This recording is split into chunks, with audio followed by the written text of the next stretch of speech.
नमस्कार, मी केवल नरेश द केवल व्हॉइस या यूट्यूब चॅनलवरती सर्वात पहिल्यांदा मी तुमचे स्वागत करतो.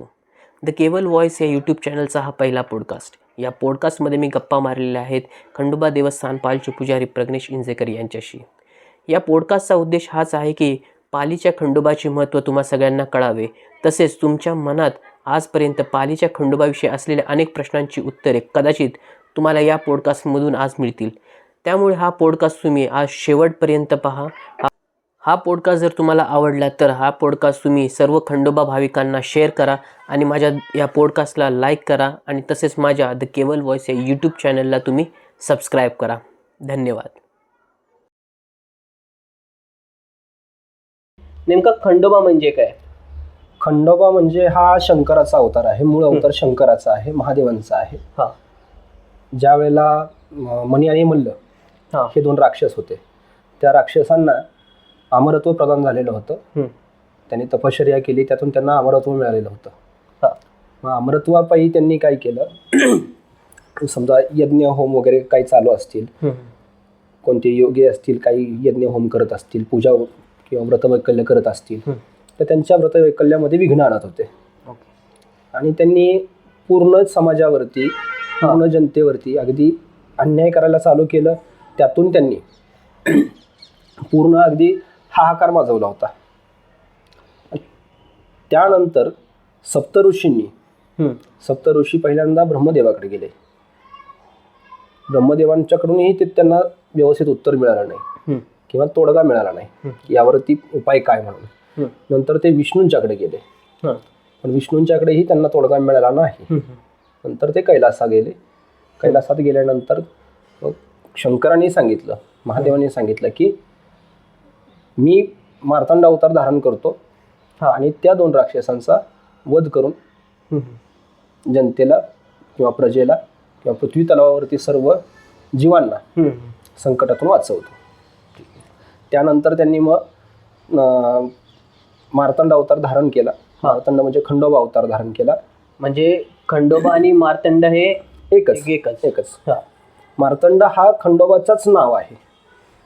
मार्तंड भैरव हा वेगळा आला आणि मार्तंड खंडोबा हा वेगळा आला.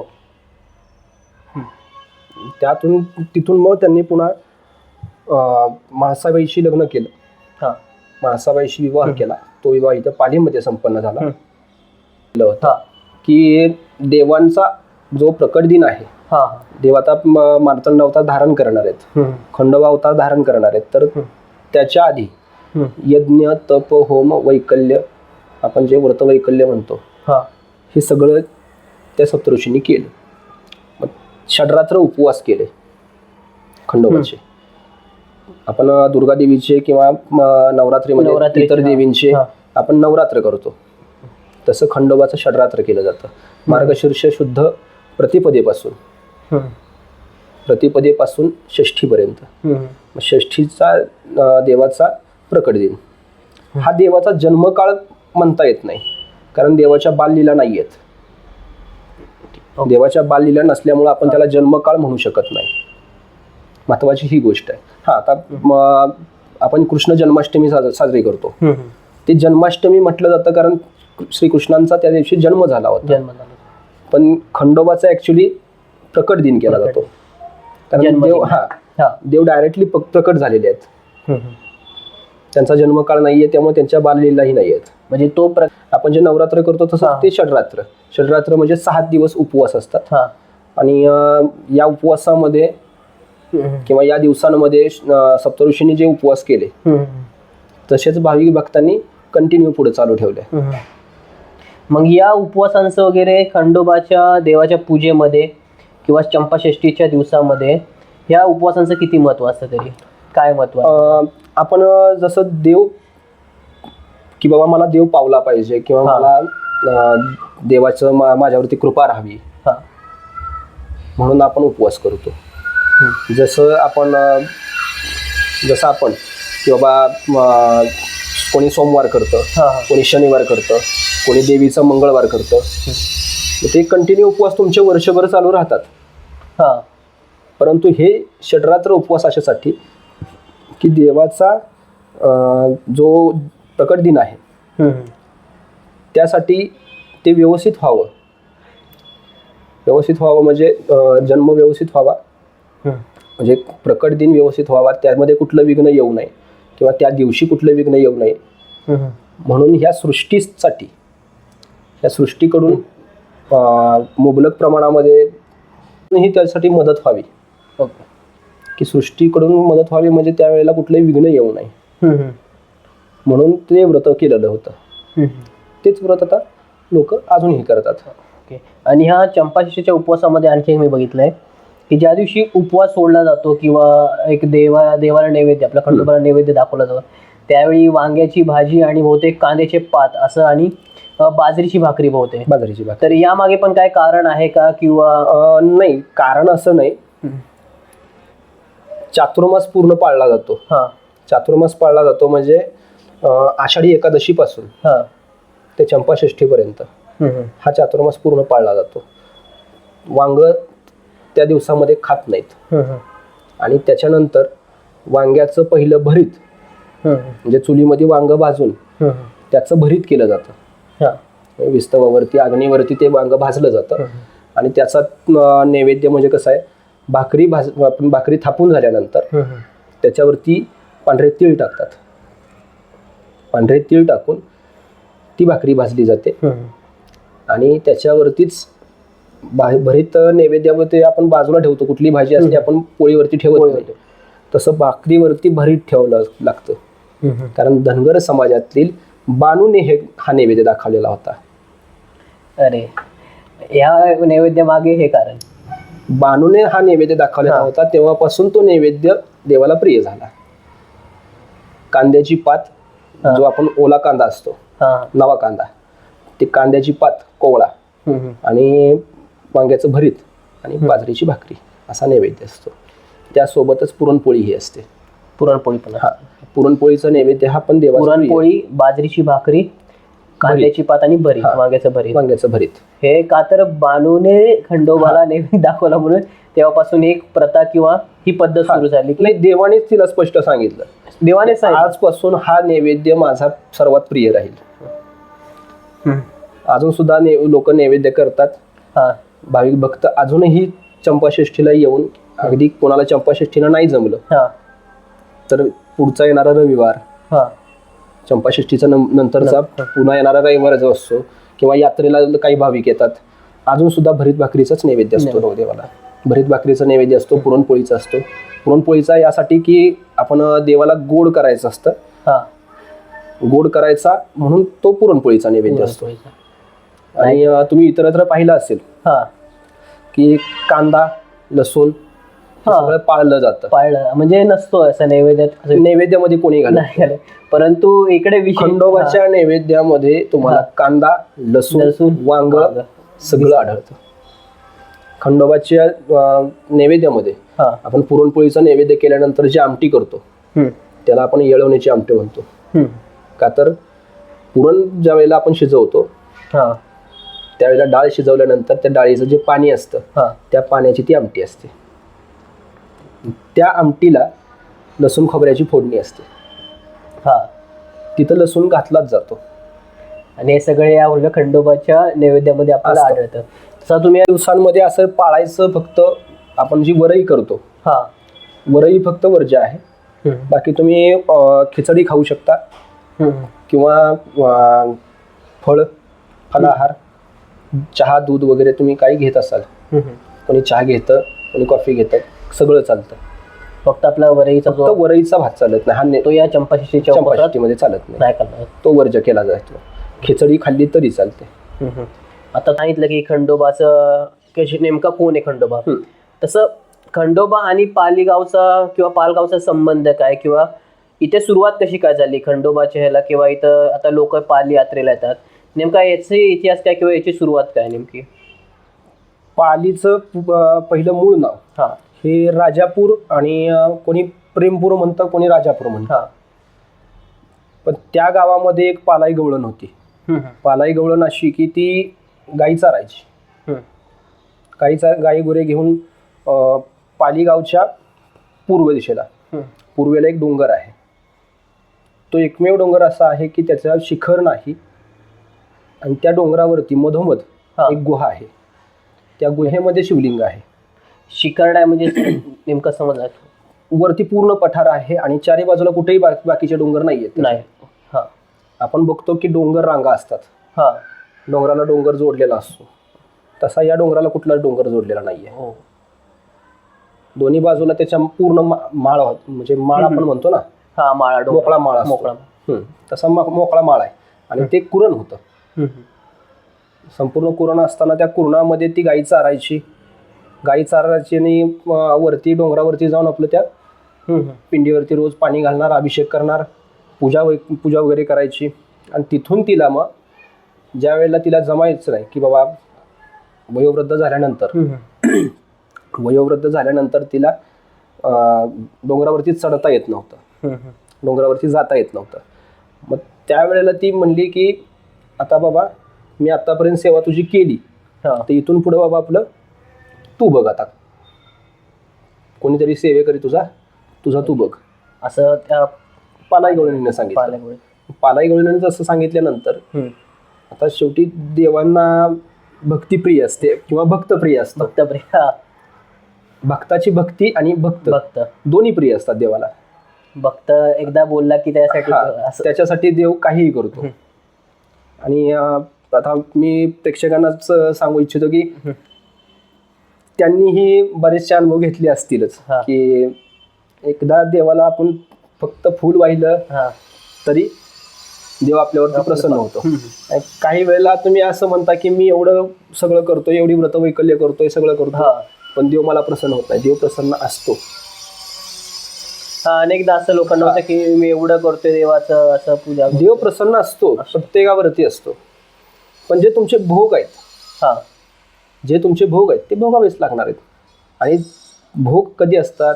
तुमच्या आयुष्यभराचे भोग तुम्हाला आत्ता भोगावे लागतात जेव्हा तुम्ही भक्ती चालू करता. भक्ती चालू केल्यानंतर ते सुरुवातीला सगळे भोग तुमच्या पहिल्यांदाच येतात, कारण ते कुणालाही चुकले नाहीत. अगदी श्रीकृष्णांना सुद्धा भोग चुकलेले नव्हते. पण हे भोग आत्ता असतात. सगळे जे पूर्ण आयुष्याचे भोग जे आहेत ते सुरुवातीला भोगायचे आणि तिथून पुढचं आयुष्य सुखकर होतं तुमचं. मग तसंच काय आपलं तशीच ही पालाई गवळण. पालाई गवळणीनं ज्या वेळेला तिला दृष्टांत मिळाला पुन्हा, पण दृष्टांत तिला खंडोबाचा नव्हता, महादेवांचा दृष्टांत तिला मिळाला. कारण वरती महादेव आहेत, मूळ लिंग महादेवांचं आहे. महादेवाने तिला दृष्टांत दिला की मी म्हणजे मणी आणि मल्ल या राक्षसांचा वध करण्यासाठी मी मार्तंड अवतार धारण करतोय. आणि मार्तंड अवतार धारण केल्यानंतर माझी सेवा तू तिथं कर. मग तिची कपिला गाव, म्हणजे कपिला नावाची गाय नाही बरं का, कपिला गाय ही जात आहे त्या गायीची.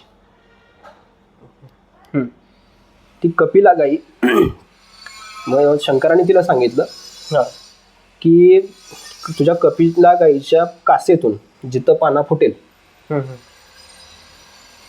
तिथं मी असेल. ही एक संपूर्ण कुरण होतं. मंदिराच्या आसपास किंवा मंदिराच्या सगळीच बाजू गाव पलीकडे होतं, नदीच्या पलीकडे गाव होतं आणि हे कुरण होतं. तिथून म्हणजे मंदिरापासून ते पालीच्या पूर्वेला जो डोंगर आहे त्या डोंगरापर्यंत पूर्ण कुरण होतं. त्या कुरणामध्ये गायी चारायच्या. मग एकदा ती गाई आता जिथं मंदिर आहे, आता जे आपलं पालीतलं मंदिर जिथं आहे तिथं चरत असताना त्या गाईच्या कासेतून पाना फुटला, म्हणजे आपोआप दूध वाहू लागलं. आणि तिथं मग तिनं लोकांना सांगितलेलं होतं की असा असा दृष्टांत आलाय म्हणून. तर त्यावेळेला लोकांनी तिथली माती बाजूला केली. तर तिथं 2 लिंगी पिंड होती. ती 2 लिंगी पिंड अशी की तुम्हाला खंडोबाची जे अवतार आहेत, फक्त खंडोबाचे जे 12 स्थानं आहेत, त्या खंडोबाच्या 12 स्थानावरती तुम्हाला प्रत्येक ठिकाणी खंडोबाची 2 लिंग भेटतील. इतरत्र मग त्या पालाईनं तिथं पुन्हा पूजा वगैरे सुरू केली.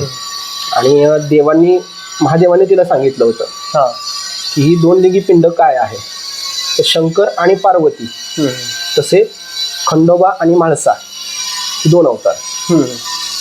म्हाळसा ही पण होती आणि खंडोबा पण होते. हा. मग त्या दोघांनी मग खंडोबा, म्हाळसा आणि घोडा आणि हा. कुत्र, देवाचं कुत्र हे आहे, देवाला घोडा हे आहे, देव घोड्यावरती आहे. अश्वारूढ म्हाळसिका वामांगी सुंदरी हे करुणाष्टकामध्ये वाक्य आहे. म्हाळसिका ते म्हाळसाकांत म्हणायचं होतं त्यांना, पण त्यांनी म्हाळसिका केलं आणि चुकून लिहायचं राहून गेलं, ते तसंच प्रचलित राहिलं. मग त्या घोड्याने, कुत्र्याने त्यांना तो राक्षसांचा वध करण्यासाठी देवांना सुद्धा साथ दिली होती. तुम्ही देवाचा फोटो पहा, घोड्याने दोन्ही पाय उचलून राक्षसाच्या छातीवर ठेवलेले आहेत आणि खाली जो राक्षस पडलाय त्या राक्षसाला कुत्र्याने त्याच्या पायाचा चावा घेतलेला आहे. त्याच वेळेला खंडोबांनी तलवार उगारलेले आणि त्याच वेळेला माणसाईनी भाला जो आहे तो भाला एका राक्षसाला मारलेला आहे आणि तिथून हा इतिहास पूर्ण आहे. म्हणजे आपला पालीचा इतिहास असा हा सुरुवात झाला तो इथपर्यंत की हो, जिथं आपल्याला मंदिर जेजूरगड जो आहे, जेजूरगडावरती त्या राक्षसांचा वध जेजूरगडावरती झाला. जेजूरगडावर पण लग्न इथं झालं होतं. लग्न देवाचं आता आहे. हा, मग आता तुम्ही आता लग्नाचा जर उल्लेखच केलाय, लग्न म्हटलं की सगळ्यांना पालीची यात्रा खूप हे वाटते की महाराष्ट्रामध्ये खूप असं जेजुरी नंतर जर कुठे मोठा असा पालीचे खंडोबाची यात्रा ती पालीच होती. पालीत मुळात लग्न लागतं, त्याच्यामुळे भक्तांचाही उत्साह खूप मोठा असतो. तर आता तुम्ही लग्नाचा उल्लेख काढलाच आहे, तर लग्नाची नेमकी तर सुरुवात काय झाली, त्याच्या मागे काय नेमका इतिहास होता की जेजुरीवरती तर मारलं राक्षसांना, मग देव पालीत लग्न करायला कसा, असा प्रश्न पडतो भाविकांना की जेजुरी कुठे पण पाली, म्हणजे हा नेमका संबंध. आता आपल्याला पालाई देवीच्या भक्तीपायी इथं आला देव, परंतु लग्नाचा आणि पालीचा हे काय संबंध कसा काय? तसं देवाने जसं पालाईसाठी देव शंकराने अवतार घेतला खंडोबाचा आणि तिला दर्शन देण्यासाठी किंवा तिची सेवा घेण्यासाठी देव खाली आले डोंगरावरून, तसंच त्या पालाईला लग्नाला यायचं होतं, पण पालाई वयोवृद्ध असल्यामुळं देवाने पालीमध्ये लग्न घेतलं. म्हणजे हे पण भक्तासाठी, हे सुद्धा भक्तासाठीच केलं. आणि पालीमध्ये लग्न म्हणजे त्या पालाईच्या नावावरून, पालाई देवीचं जे सगळं सांगितलंय ते आपल्या मंदिरापासून नेमकं कुठे येते सगळं, म्हणजे जे ज्या डोंगराचा तुम्ही उल्लेख केला, मंदिराच्या पूर्वेला आहे. मंदिराच्या पूर्वेला तो डोंगर आहे. तिथे अजूनही ते गोष्टी आहेत का ज्या, जसं तुम्ही गुहेचा उल्लेख केला? गुहा आहे अजून ती, पण कालांतरानं कालानुरूप गुहा आता आतली बंद होत चालली होती, म्हणून पूर्वीच्या लोकांनी आतली पिंड जी आहे, ज्या पिंडीवरती पालाईने अभिषेक केला ती पिंड आहे. पालाईनं ज्या पिंडीवरती अभिषेक केला ती पिंड लोकांनी उचलून बाहेर काढली, का तर आतली गुहा बंद व्हायला लागली होती. अजून सुद्धा गुहेतच आहे, पण ती गुहा मोठी होती, ती आखूड झाली, तेवढाच विषय फक्त. मग पालाई ही तिथंच उंबऱ्याला आहे मंदिरामध्ये. अगदी छोटी मूर्ती आहे, 2 इंचाची, 2 ते 2.5 ते 3, जास्तीत जास्त 3 इंचाची मूर्ती असेल ती. ती मूर्ती देवाच्या म्हणजे मंदिराच्या गाभाऱ्याच्या बाहेर जो उंबरा आहे गाभाऱ्याचा, त्या गाभाऱ्याच्या उंबऱ्यालाच आहे. तुम्ही बोलता बोलता परत एक महत्वाचा मुद्दा म्हणजे तुम्ही केला, देवी बानूचा तुम्ही उल्लेख केला, तिच्या नैवेद्याचा उल्लेख केला आणि तोच देवाला प्रिय झाला. या सगळ्या आता पालीच्या आपण लग्नापर्यंत येतो, जेजुरीवरून देव भक्तासाठी तिथपर्यंत आला. या सर्व जो आपण कार्यकाळ बघतो किंवा ही टाइमलाईन जेव्हा आपण बघतो, तोपर्यंत बाणू देवीचा म्हणजे देवी बाणूचा काय रोल होता, किंवा बाणूचा रोल नंतरचा आहे. म्हणजे जोपर्यंत देवाच्या विवाहानंतरचा रोल हा बाणूचा आहे. देवाने अवतार महत्वाचा घेतला होता कशासाठी, तर मणी आणि मल्ल राक्षसांचा वध करण्यासाठी. बरोबर. आणि त्याच मध्ये शंकर आणि पार्वती यांची एक सेवेकरी होती. कोणी असं सांगतं, तुम्ही ग्रंथांमध्ये आढळतं की काही ग्रंथांमध्ये असं लिहिलंय की जी जयाद्री होती, म्हणजे म्हाळसाबाईची सखी सखी सखी होती ती. तर ती तिने देवाला वर मागितला की मला तुमच्याशी लग्न करायचं आहे. मासाच्या सखीने ते महादेवांना तिनं सांगितलं की मला तुमच्याशी लग्न करायचं आहे. तर त्यावेळेला शंकरांनी सांगितलं होतं की मी मार्तंड अवतार धारण करतोय, त्यावेळेला तुझ्याशी मी लग्न करेन, त्यावेळेला तुलाही अवतार घेऊन पृथ्वी तलावर पाठवेन मी, असं त्यांनी त्यावेळेला सांगितलं होतं. त्या दिलेल्या वचनाच्या पूर्तीसाठी मग बाणूचं लग्न झालं. खंडोबा आणि म्हाळसा हा विवाह आहे. ह्यांचा विवाह फक्त पालीमध्ये झालाय आणि पालीमध्ये तिथून पुढं जागरण गोंधळ वगैरे हे सगळे विधी करतात. भक्त भाविक येतात, ते जागरण गोंधळ करतात. मग या आता लग्न सोहळा झाला किंवा आपल्या देवाचा खंडोबाचा लग्न सोहळा झाला, मग याला एक महाराष्ट्रामध्ये किंवा भाविकांचा वगैरे एवढे भाविक इथे येतात, याला नेमकी कशी सुरुवात झाली की एवढी परंपरा वगैरे किंवा एवढी मोठी गर्दी इथं आपल्याला पाहायला मिळते, याची नेमकी कुठे सुरुवात झाली दिसते? त्याची सुरुवात म्हणजे आता तुम्हाला सांगायचं झालं तर खंडोबा हे कुळदैवत आहे. अखंड महाराष्ट्राचं म्हणतो आपण, परंतु कर्नाटकची लोकही इथंच येतात, केरळ पासून लोक इथं येतात, अगदी जम्मू काश्मीर मधील काही लोकांना सुद्धा पालीचा खंडोबा कुलस्वामी आहे. फक्त महाराष्ट्राचं कुळदैवत नाहीये ते. आपण ते फक्त म्हणण्याची एक संज्ञा आहे की अखंड महाराष्ट्राचं कुलदैवत आहे म्हणून, पण महाराष्ट्राचं नुसतं नाही, संपूर्ण भारताचं म्हटलं तरी ते कमीच आहे. ठीक आहे.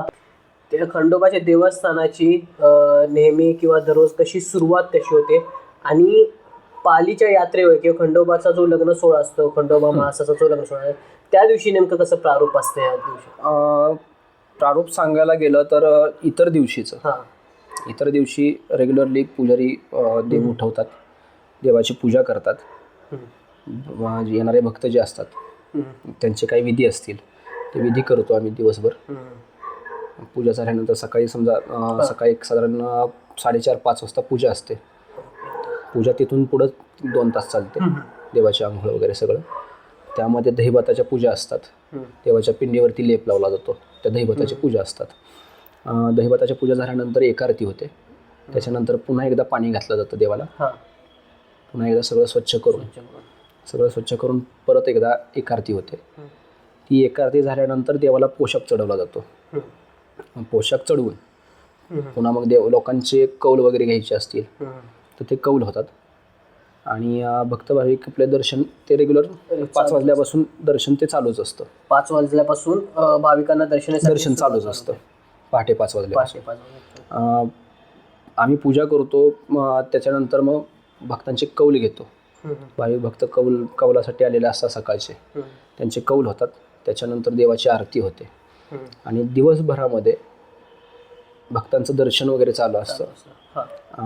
सकाळी एक साधारण 12चं टायमिंग आपण म्हणतो, फक्त 12पर्यंत अभिषेक चालू असतात म्हणून. पण ॲक्च्युली विषय असा आहे की ब्राह्मणांनी अभिषेक करायचा आहे. ब्राह्मण असतात अभिषेकाला. रुद्रपाठ जो आहे तो रुद्रपाठ, त्याचा नियम असा आहे की बिंबीच्या देठापासून तो रुद्रपाठ केला जातो.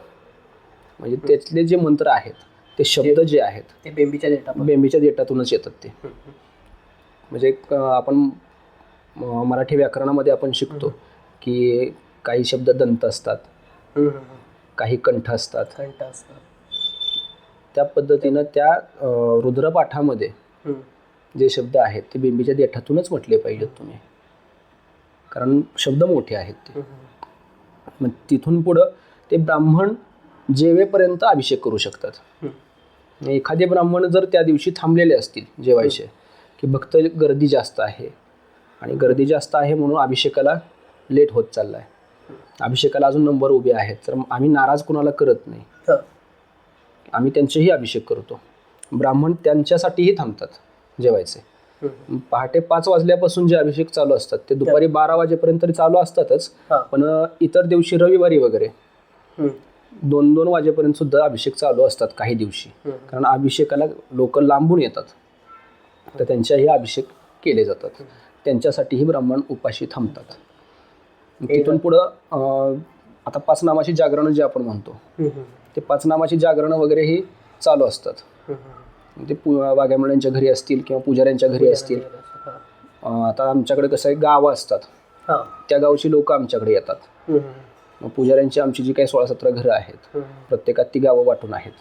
वाघ्यामुळ्यांची जी काही 25-30 घरं आहेत, ती वाघ्यामुळ्यांच्याकडे पण काही गावं वाटून आहेत. तर त्या गावची लोक त्या पुजाऱ्यांच्या घरी जातात आणि तिथं जागरण करतात. पुजाऱ्यांच्या गादीवर, म्हणजे पुजाऱ्यांच्या घरात जे देवारा असतो तिथं जागरण केलं जातं ते. आणि ते दिवसभर नित्यनेमानं दर्शन वगैरे मंदिरामध्ये चालू असतं. दिवसभर जागरणं चालू असतात सगळीकडे.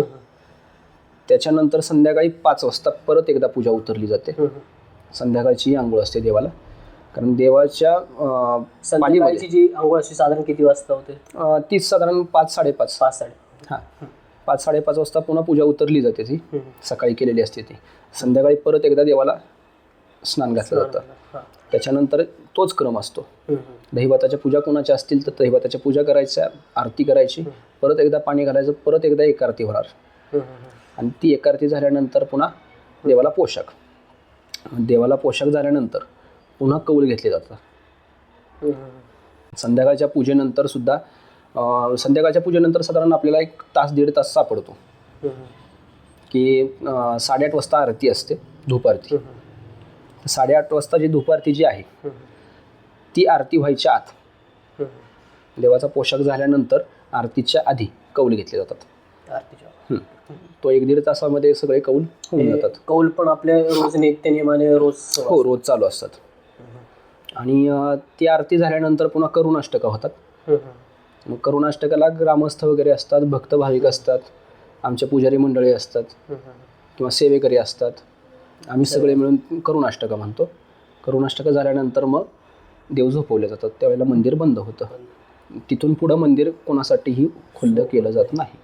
हे सकाळी भाविकांसाठी सकाळी 5 वाजल्यापासून रात्री 9 वाजेपर्यंत, रात्री 9 वाजेपर्यंत दर्शन चालू असतं. दर्शन सुरू असतं. आता हे झालं नेहमीचे. चुकून 10 मिनिटं इकडे तिकडे होतं. 10 मिनिटं फरक, फक्त 10 मिनिटाचा होतो. आता एवढे सगळे भाविक आरतीला असतात, ते करुणाष्टकाला असतात, ते बाहेर येईपर्यंत वेळ जातो. त्यामुळे 9 वाजता देव झोपवले जातात. देव झोपवून मंदिरात आतलं जो गाभारा आहे तो गाभारा बंद केला जातो. लोक बाहेर येऊन पुन्हा प्रदक्षिणा घालत थांबतात ना, मग तो प्रदक्षिणा घालेपर्यंत 10 मिनिटं जातात. त्या 10 मिनिटानंतर पुन्हा मंदिर बंद होतं. आणि आता महत्वाचं म्हणजे खंडोबा महाराजाचं लग्न ज्या दिवशी असतं त्या दिवशी नेमकं कसं प्रारूप असतं, पूर्ण दिवस किंवा त्या दिवशीची सकाळ किंवा त्या दिवशीची ती रात्र, लग्न झाल्यानंतरचं नेमकं कसा असतो, तो दिवस कसा असतो? तो दिवस असा की यात्रेच्या आदल्या दिवशी देवकार्य असतं.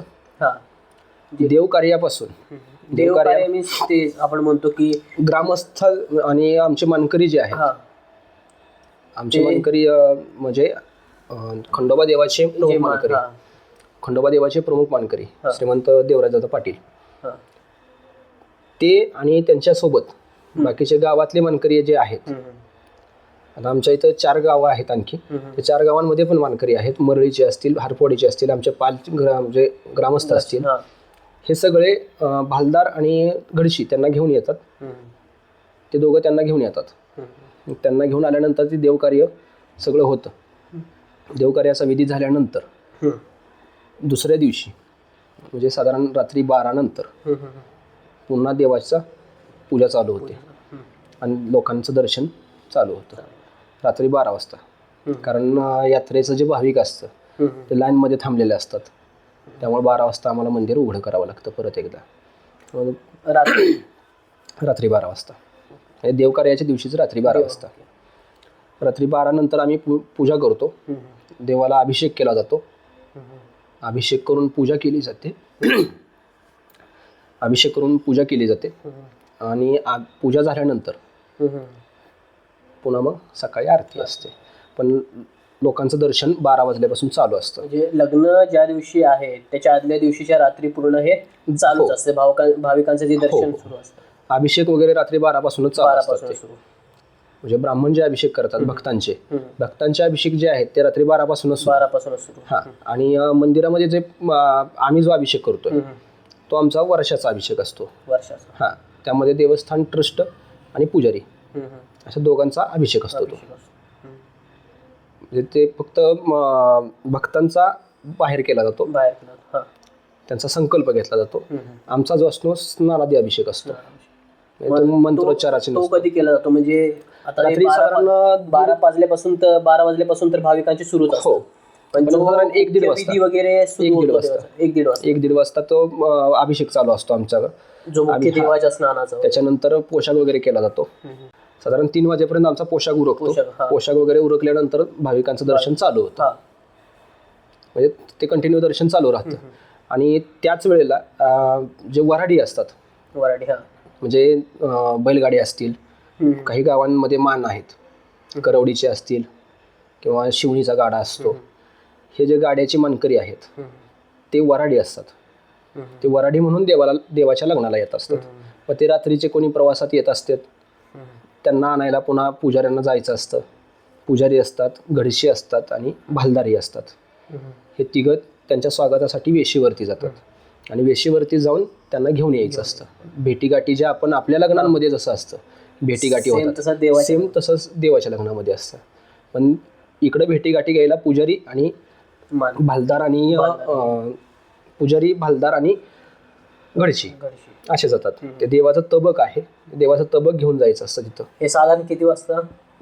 नाही, तसं साधारणतः तसं टायमिंग काय नाही, म्हणजे जसं येत आहे वराडी येत आहेत त्यांना घेऊन यायचं, देवळात भेटवायचं आणि त्यांना त्यांच्या मुक्कामाला पाठवायचं. म्हणजे प्रत्येकाची एक जागा आहे, कुठला मानकरी कुठे थांबतो ते मानकरी तिथं जाऊन त्यांच्या ते तळावरती जाऊन थांबतात. सकाळी जवळजवळ 11 वाजेपर्यंत म्हणलं तरी ते चालूच असतं, कारण प्रत्येकाला आणायला जावं लागतं. मग तिथून पुढं पुन्हा मगाशी मी तुम्हाला सांगितलं की आमचे मानकरी त्यांच्या वाड्यावरती हे सगळे मानकरी पुन्हा हे वराडी जे आहेत, हे सगळे जेवढे वराडी आलेत किंवा ते मंदिरामध्ये दर्शन घेतल्यानंतर पुन्हा वाड्यावरती जातात देवराजा दादांच्या. तिथं त्यांची गाठ घेतात. त्यांची भेट घेतल्यानंतर मग तिथून पुढं पुन्हा तळावरती येतात. आणि तिथून रथ जो आहे, पहिला देव आपला हत्तीवरती होता, हत्तीवरून येत होता. पण वाढत्या लोकसंख्येमुळे आणि वाढत्या गर्दीमुळे शासनाने हत्तीवरती बंदी आणली आणि रथ केला. आणि त्या रथामध्ये बसून देवराजा दामचे मानकरी ते रथामध्ये बसून वाड्यावरून मंदिरात येतात. म्हणजे तळावरून पूर्ण रथ तिकडे जातो? नाही, तळावरती रथ नसतो. तळावरती ह्यांचे बैलगाडी असतात, वराड्यांचे.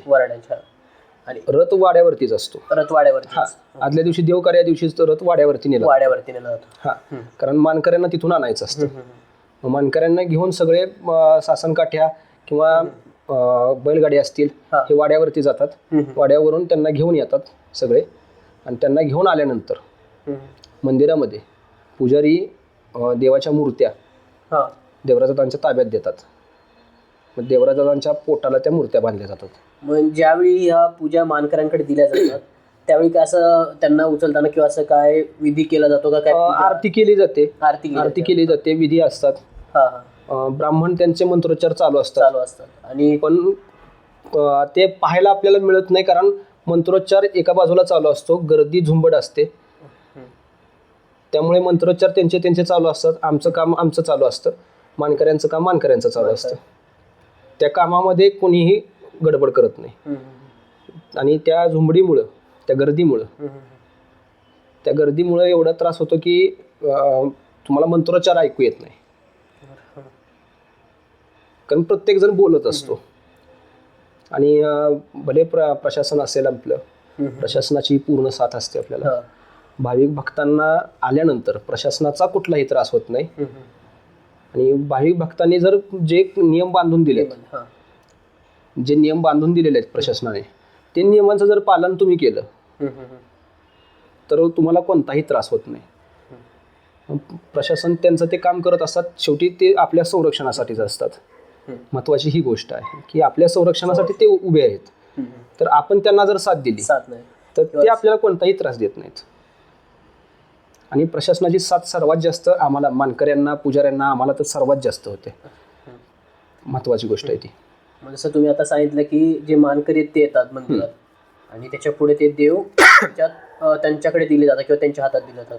मग त्या नाही, आमच्याकडून मूर्त्या घेऊन हा म्हणजे त्यांच्या पुजारी पोटाला बांधल्या जातात. पुजाऱ्यांकडून मूर्ती घेऊन मानकऱ्यांच्या पोटाला बांधल्या जातात. बांधल्या जातात म्हणजे त्यांनी हा अशा पकडलेल्या असतात. हा मग पोटाला बांधायचे असतात त्यांच्या ते. आणि तिथून मग ते पुन्हा बाहेर येतात. बाहेर आल्यानंतर शिवणीचा गाडा जो आहे तो क्षण मला वाटतं खूप हे असतो की ज्यावेळी देव बाहेर येतो आणि तो क्षण खूप गर्दी एवढी असते की समोरचा जो माणूस असेल त्यालाच फक्त ते दिसतं, त्याच्या पाठीमागच्या माणसाला ते दिसत नाही. एवढी गर्दी असते. प्रशासन कितीही जरी कंट्रोल करत असेल तरीही गर्दी कंट्रोल होत नाही.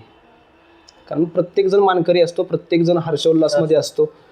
म्हणजे पण प्रत्येक जण सण साजरा करायला असतो देवाच्या ह्याच्यामध्ये. तिथून मंदिरातून बाहेर आल्यानंतर शिवणीचा गाडा आहे. शिवणीच्या गाड्यामध्ये दादा बसतात. शिवणीच्या गाड्यापासून चार पावलं बैल पुढे गेली की तिथून पुन्हा रथामध्ये बसतात.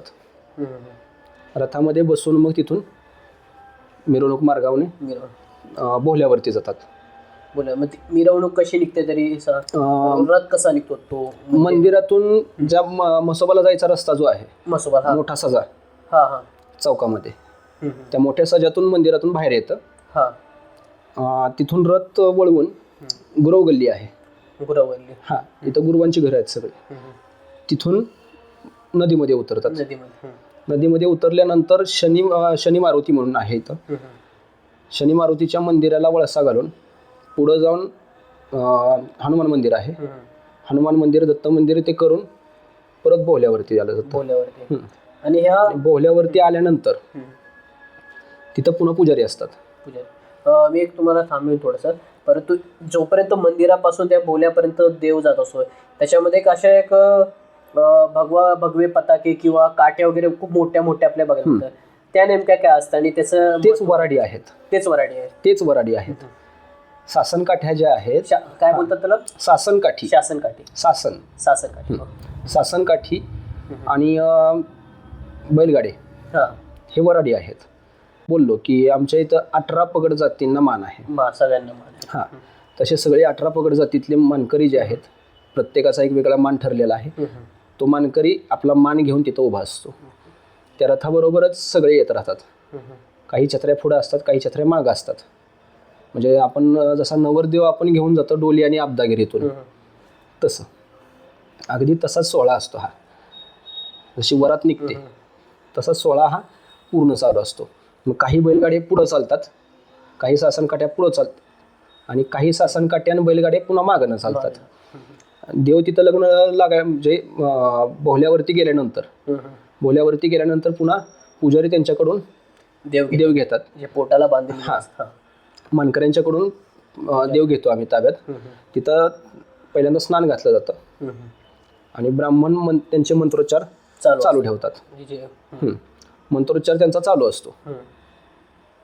तोही मंत्रोच्चार आपल्याला ऐकू येत नाही. तिथं माईक लावलेला असतो.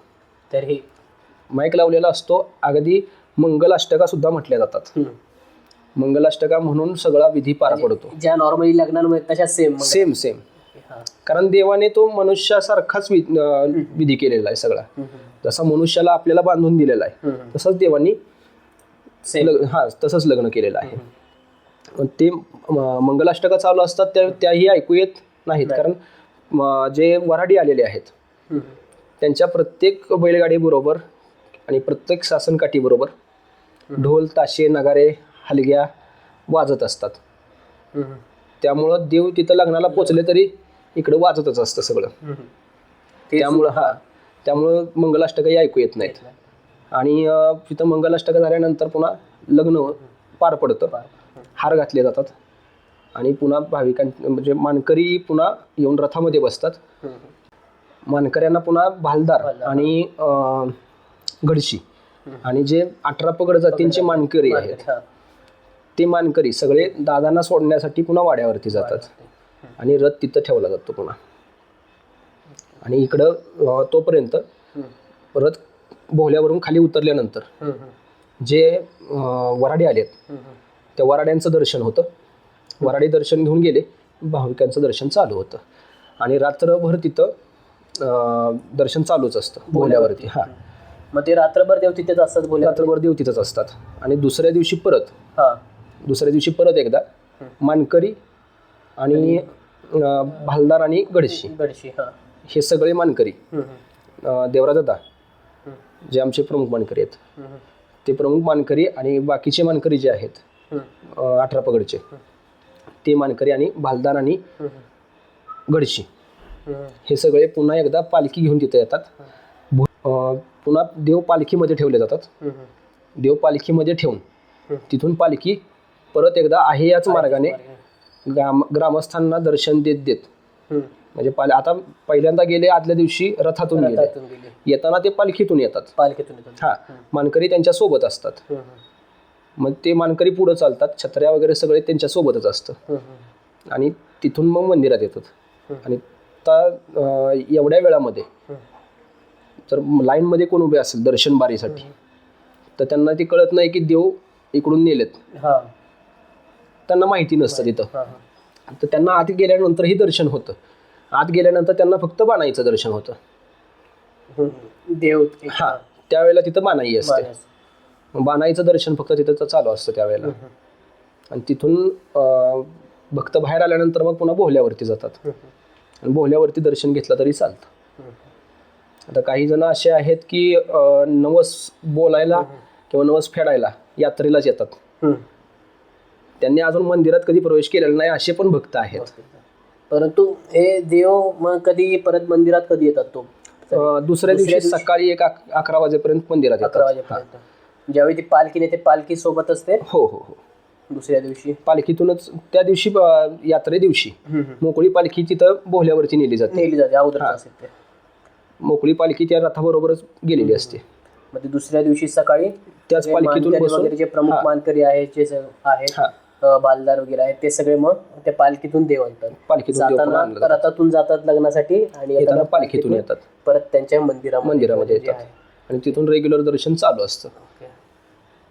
तर पाली देवाचं दर्शन घेताना किंवा देवाचं एक दर्शन घेण्याची काय पद्धत असते किंवा आपल्या पालीच्या खंडोबाचं असं कशा प्रकारे दर्शन घेतलं पाहिजे असं तुम्हाला वाटतं किंवा अशी काय पद्धत आहे का? दर्शन घेण्याची पद्धत म्हणजे आता परत आपल्याला पालाई गवळण इकडेच यावं लागतं.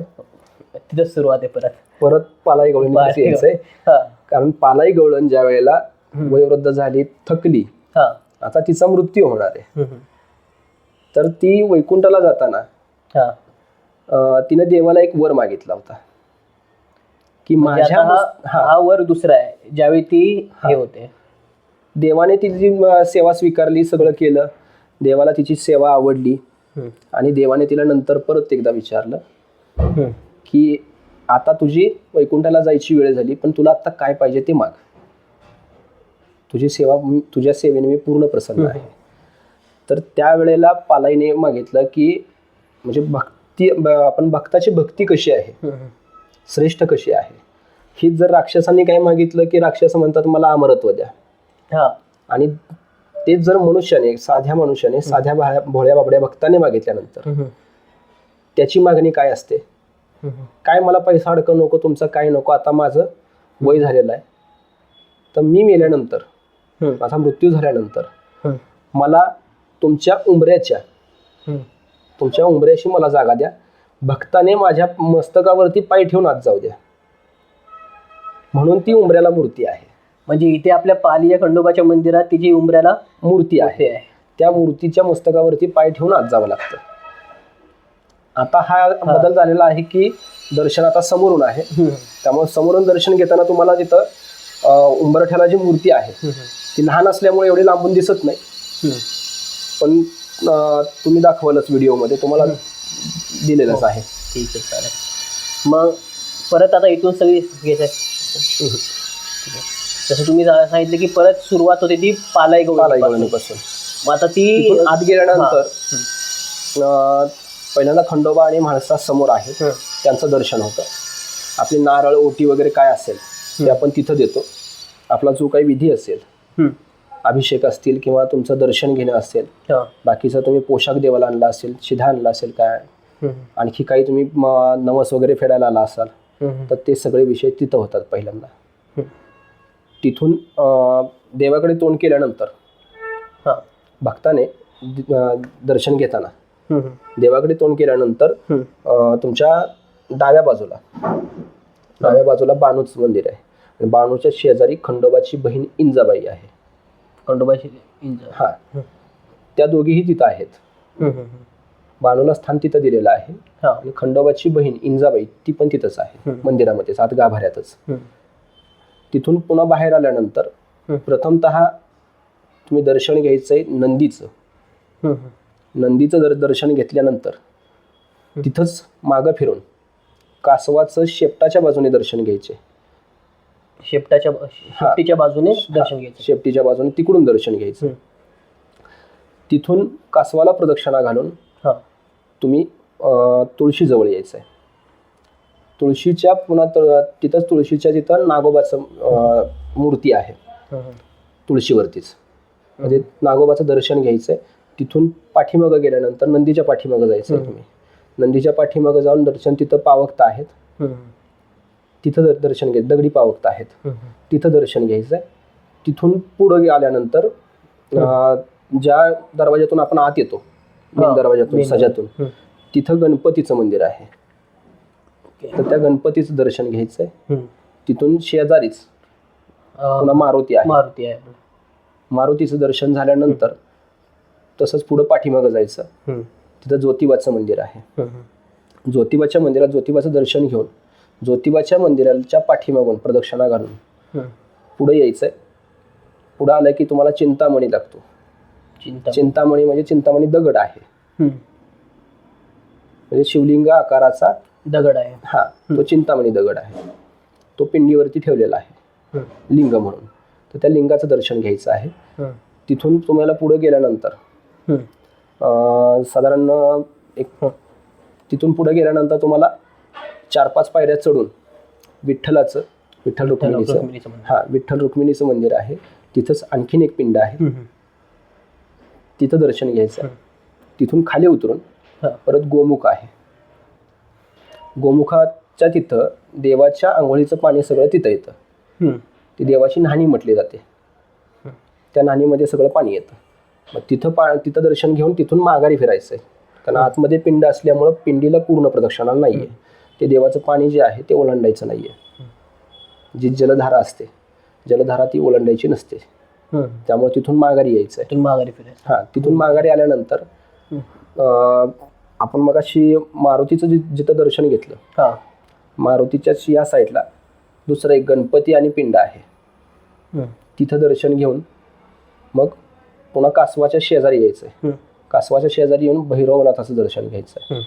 भैरवनाथाचं दर्शन घेऊन कासवाच्या आणि मंदिराच्या मधून तुळशीकडे जायचंय आणि तिथून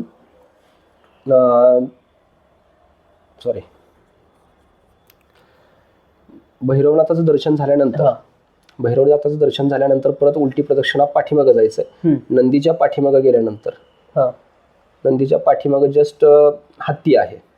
हा, दगडी हत्ती आहे. तर त्या दगडी हत्तीचं दर्शन घ्यायचं आहे आणि तिथून पुन्हा तुम्ही न्हाणीपाशी जायचंय. आता आपण इकडून आलो होतो. आता फिरून माघारी परत तिथंच जायचंय. मग तिथं गेल्यानंतर तिथं दर्शन घेऊन माघारी येताना मंदिराच्या ईशान्य कोपऱ्यामध्ये, म्हणजे पूर्वेकडे तोंड केल्यानंतर डाव्या हाताच्या कोपरा, त्या कोपऱ्यामध्ये तिथं गेल्यानंतर तिथं बाणाईची मेंढरं आहेत. तिथं पूर्वी आवळीचं झाड होतं. त्या आवळीच्या झाडाखाली बाणाईची मेंढरं चरायची, म्हणून तिथं बाणाईची मेंढरं आहेत. त्या मेंढरांचं दर्शन घ्यायचंय. तिथून पुन्हा पुढे यायचंय आणि कासवाच्या आणि देवाच्या मध्ये उभं राहून तिथं देवाला नमस्कार करायचा मंदिराच्या बाहेरून. देवाचा तिथं नमस्कार करून कोणी मंदिरावरती भंडारा टाकतं, कोणी आतमध्ये टाकतं त्या मंडपामध्ये. तर तिथून भंडारा वाहून मग तुम्ही म्हसोबाला जायचंय. आता म्हसोबाला गेल्यानंतर त्याआधी तुम्ही राखणदाराकडे जायचंय. मंदिराच्या उत्तरेला, मंदिराच्या उत्तरेला पायऱ्या उतरून खाली जायचे. छोटी चौकट आहे. पायऱ्या उतरून खाली जायचंय. खाली समोर गेल्यानंतर तुम्हाला तिथं विहीर लागते, देवाची विहीर. आणि त्या विहिरीपासून त्या विहिरीकडे तोंड केल्यानंतर उजव्या हाताला मंदिराचा एक बुरुंज आहे. त्या बुरुजाच्या शेजारी राखणदार आहे.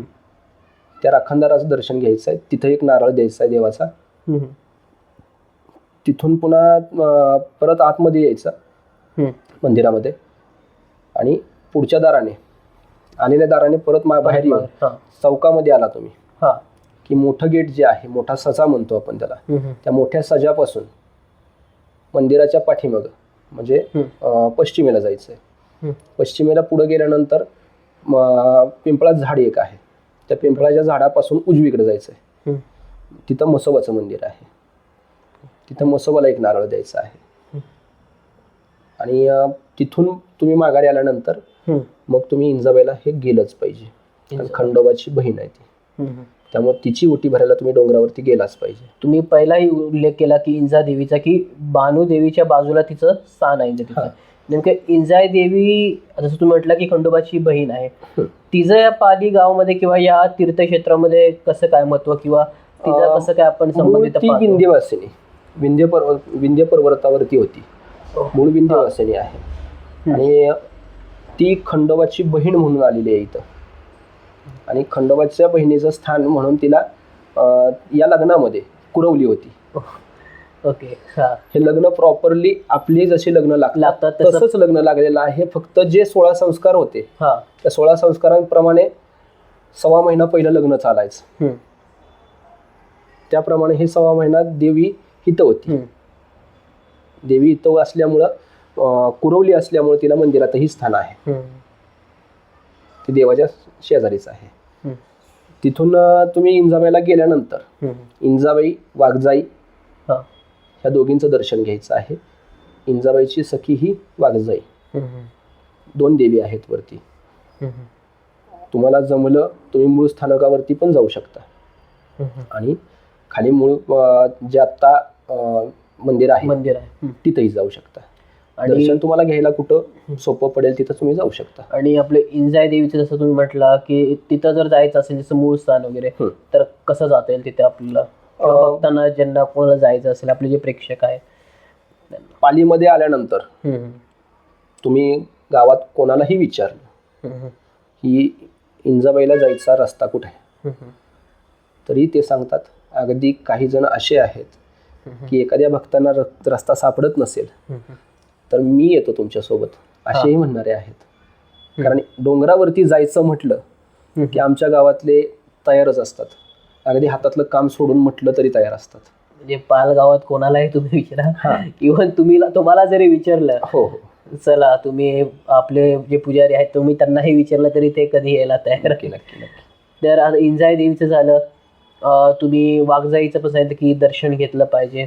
तसंच आपण बघतो की राखणदार आहे किंवा म्हसोबा आहे, याचंही या पाल गावात किंवा खंडोबाच्या देवस्थानामध्ये किती महत्व आहे हे पण मला तुम्ही राखणदार हा मंदिराचा आहे.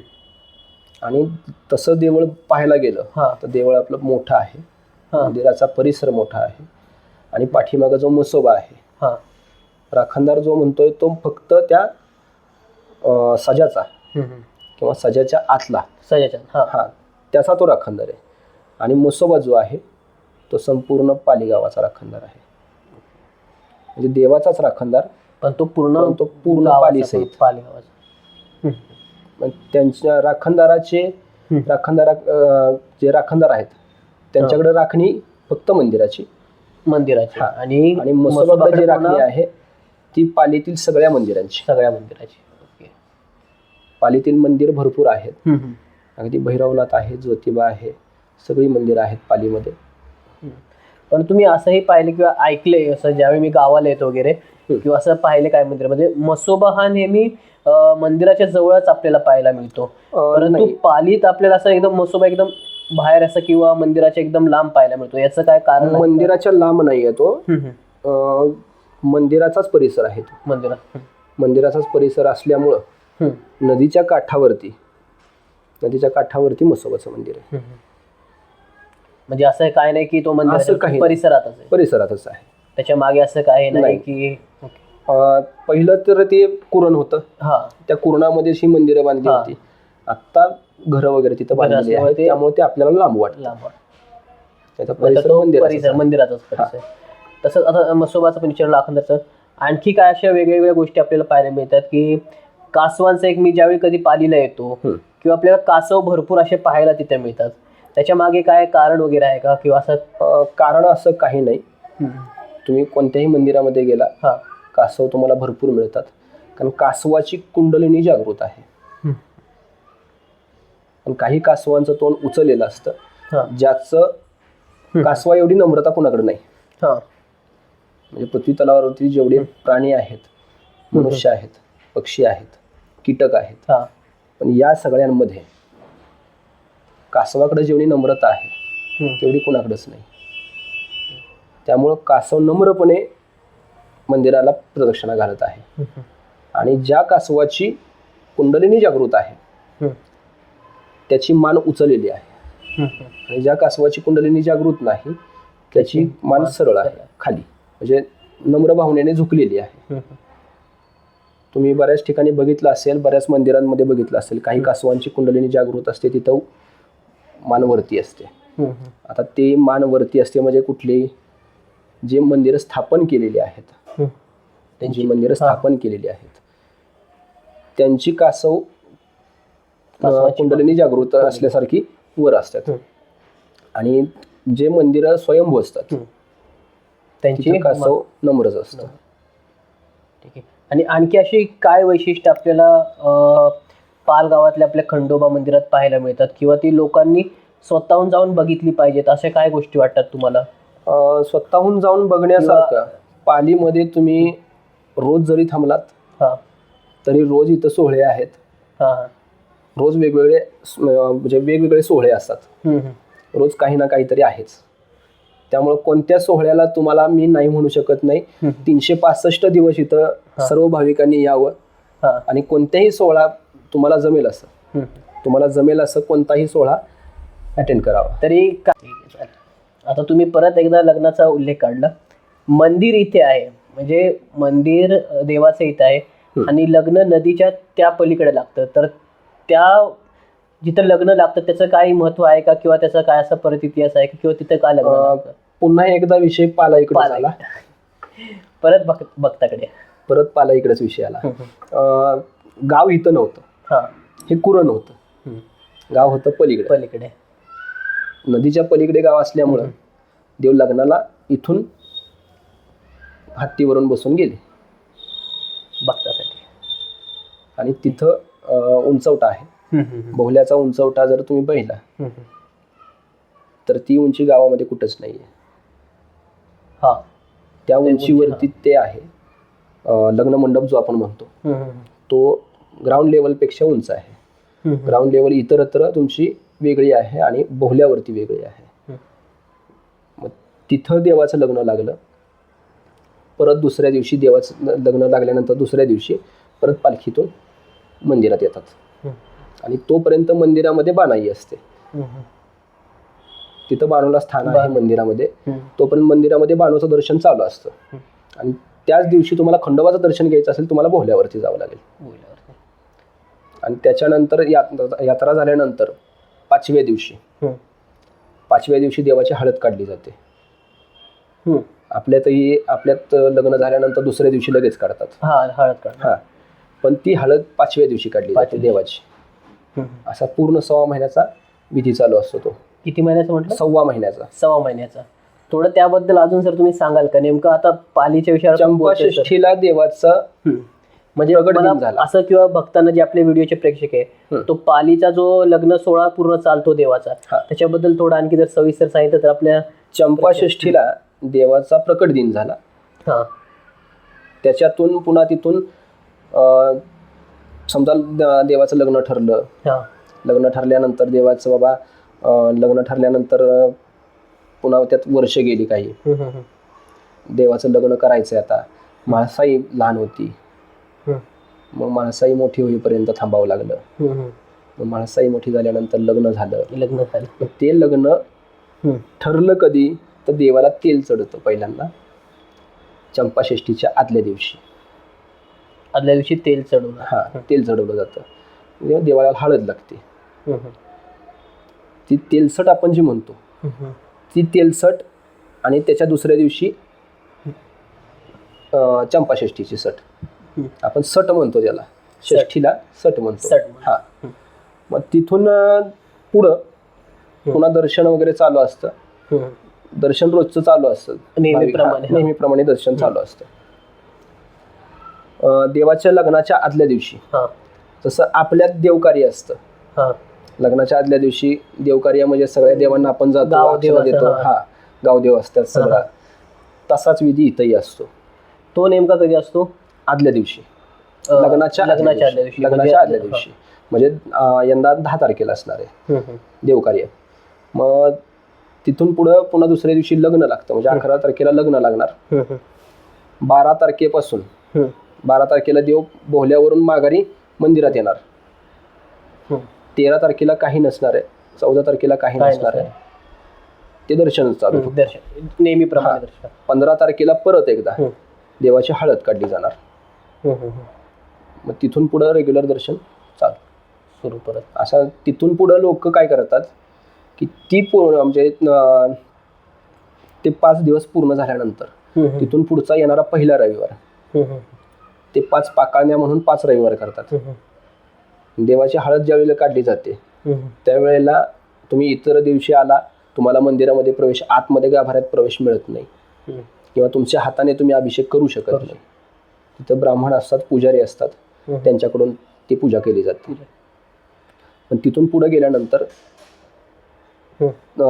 तुम्हाला पाकळणी सकाळी एक साधारण 11 वाजेपर्यंत तुम्हाला देवाला स्वतःहून तुमच्या हातानं पाणी घालता येतं, की ही भाविक भक्तांनीच हळद काढलेली आहे.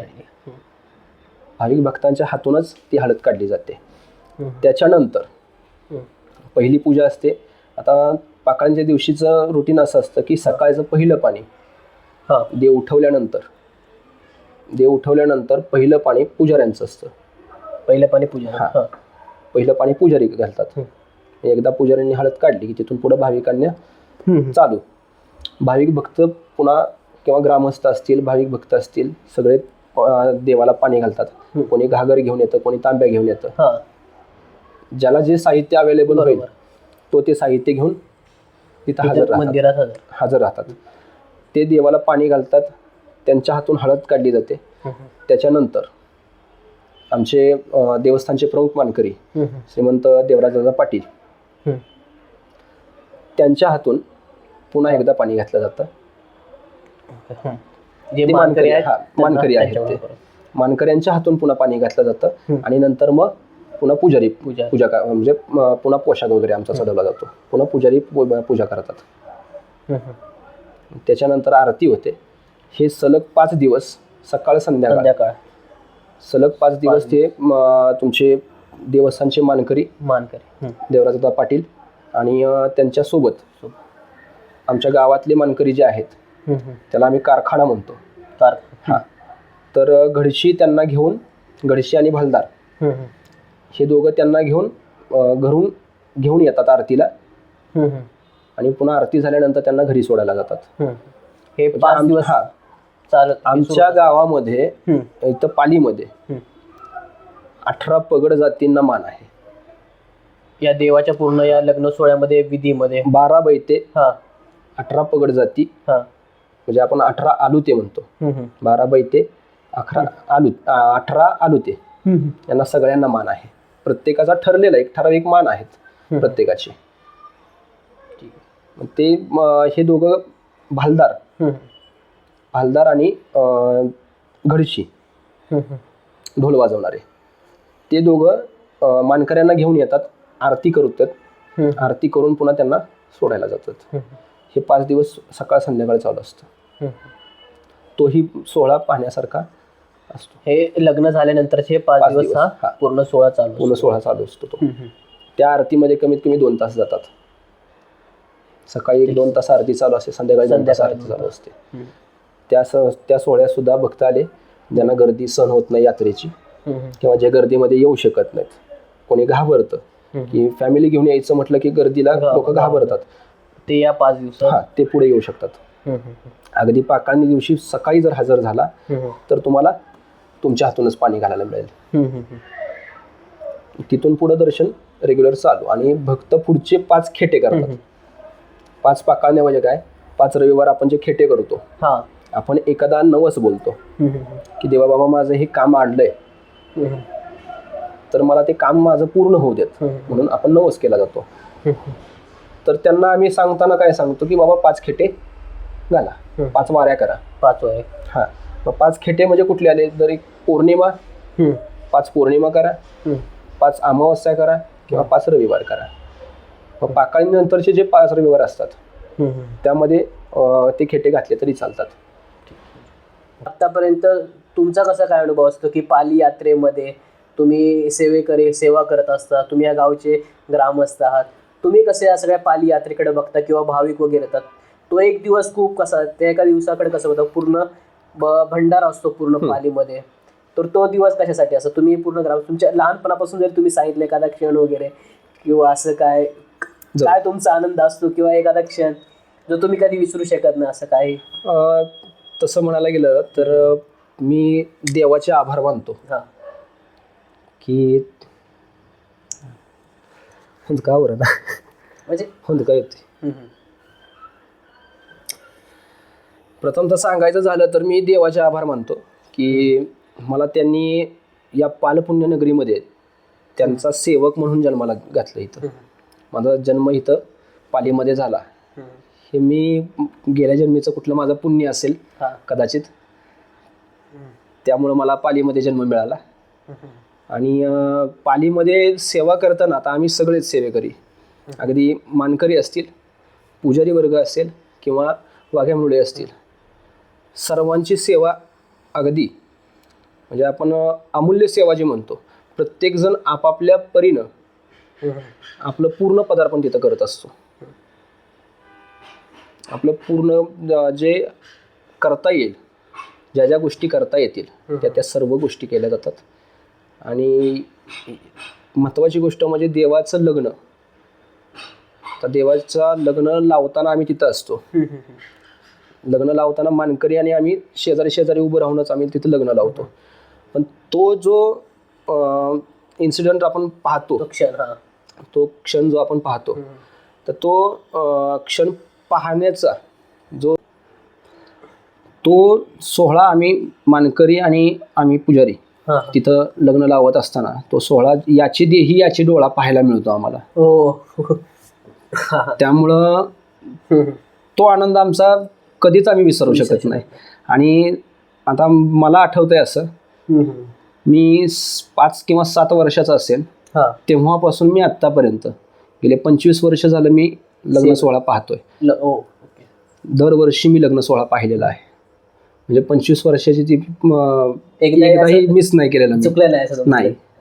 आता लॉकडाऊन होतं, लॉकडाऊनमध्ये ग्रामस्थान आणि ग्रामस्थ पण बाहेर नव्हते, फक्त मानकरी आणि पुजारी.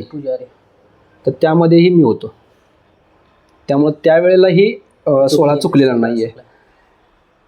आणि देवाची कृपा अशीच राहावी, कधी सोहळा चुकू नये माझ्याकडून तो. ठीक आहे. आधी आता आणखी मी विचारेन की आता तुम्ही तुमचा एक अनुभव सांगितला, असं कधी तुमच्याकडे भाविक येतात का, किंवा असं पालीमध्ये भाविकांना असं खंडोबाकडून काय असं झालंय, किंवा बोलतो ना की प्रत्येकजण भाविकाचा एक अनुभव असतो की मला असं वाटतं खंडोबाबद्दल, किंवा माझ्याबद्दल खंडोबामुळे माझं असं झालं, किंवा मल्हारी मार्तंड आहे किंवा खंडोबा म्हाळसाही ताज आहे त्यांच्यामुळे माझ्या आयुष्यात असं झालं, किंवा असे काय अनुभव येतात का? मग ते कधी कधी चांगलं पण असतं किंवा असं कधी वाईट पण कधी कोणाला येतो, तर याकडे तुम्ही कसं बघता? कधी तुम्हाला याची नाही, तशी प्रचिती आम्हाला रोज येत राहते.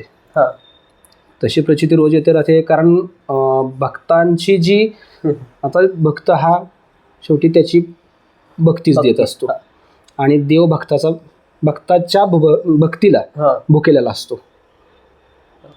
पण भक्त काय करतो की त्याचं एखादं काम जर नाहीच झालं तर तो भक्त देवावरती नाराज होतो. भक्ताने नाराज कधी होऊ नये आणि देवावर तर मुळीच नाही. कारण तुम्ही देवासाठी नाहीये, म्हणजे आपण म्हणतो ना की आपण देव मानतो, आपण देव मानतो, पण इथं विषय असा आहे, कोणताही देव असेल तर तो देव स्वतःलाही करत नाही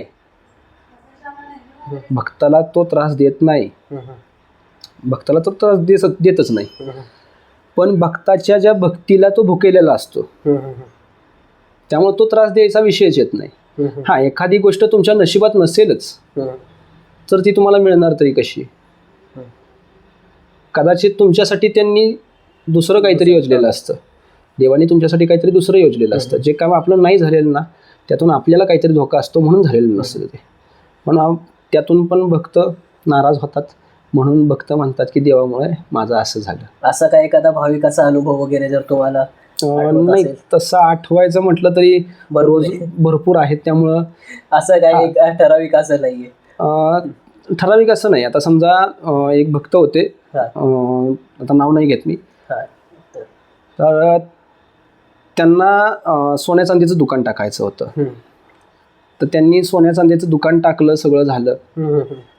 आणि दुकानाचं तर कुठलंही दुकान नवीन टाकल्यानंतर, दुकान नवीन सुरू केल्यानंतर थोडं पहिल्यांदा गर्दी चांगली असते आणि पुन्हा पुन्हा ती गर्दी कमी होत राहते आपोआप. एक तर त्यामध्ये आपण आपला दोष समजावा की आपल्याकडून सर्व्हिस नीट गेलेली नसेल, येणाऱ्या गिरायकाला सर्व्हिस नीट गेलेली नसेल, किंवा देवाने तुमच्यासाठी काहीतरी वेगळं योजलेलं असेल की तुम्ही सोन्या चांदीच्या दुकानात अडकू नये. त्यांनी काहीतरी दुसरं योजलेलं असतं, तुम्ही तिकडं कल खायचा असतो. पण ते दुकान हळूहळू बंद पडलं, म्हणून ह्याचा सगळ्याचा दोष त्या भक्तांनी देवावरती लावला की देवाने माझं काही चांगलं केलं नाही, मला कर्जबाजारी केलं. असे विषय बरेचसे होत राहतात. आता सांगण्यासारखे विषय भरपूर आहेत, पण आपला एक सांगितला तुम्हाला किस्सा. ठीक आहे, खूप खूप धन्यवाद सर आपले.